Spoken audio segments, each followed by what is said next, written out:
Well, people are always asking me, what is epigenetics? And what people have to get out of their heads is that the genes, the DNA that everybody's hearing about always, is not the set blueprint for life. And this has been suspected by great scientists for some 80 years now. But it wasn't until the 1990s that people really got down to finding out what epigenetic switches are, because they are switches. The DNA, the chromosome, the genes, has all along switches on some of the key genes. And these genes can be, these switches can be on or off, or even there are some volume controls, so midway on or off. And depending how the person is, some of these genes are being reset, the switches, as they take in different foods, live in different emotional environments, and so life is being changed as they go along. But the most important phase of all in life, when the epigenetic switches are so significant, is at the time of conception. Because around conception there is a complete resetting of all genes.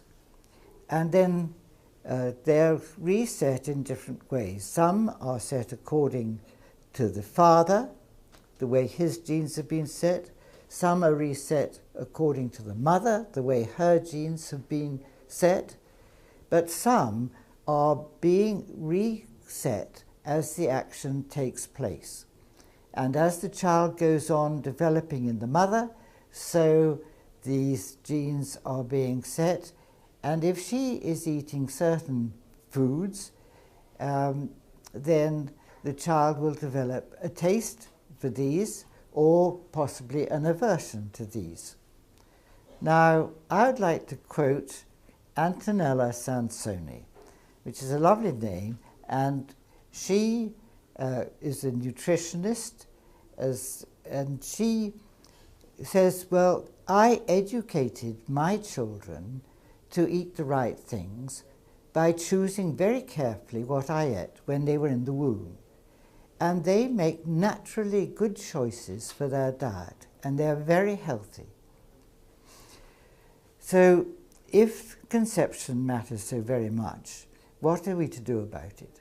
There's only one thing we can do to start with, and that is to educate children about epigenetics before they conceive, because by the time they reach conception, for many purposes, it's too late. The sperm and the ovum will be set in certain ways, and some of these will be transmitted to the child. So it's really important that children eat the right things and avoid the wrong things, and things like smoking and drinking they have to be careful with, because if they don't, it is not just their own bodies which will suffer, but any children that they have will tend to suffer, and not just the next generation, but the next 2 or 3 generations after that. And studies have been done across 3 or 4 generations, from Swedish famines, and the grandchildren, the great-grandchildren, are still affected by the way these forebears ate or didn't eat.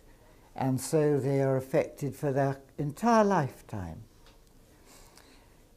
Those are the keys to epigenetics. And just remember that it is in conceiving babies, and for both parents, that the way parents keep healthy and keep feeding on the right nutrients, that will affect the children to a very great extent, and not only what they eat, but the emotional time that the mother particularly has when she is conceiving and pregnant.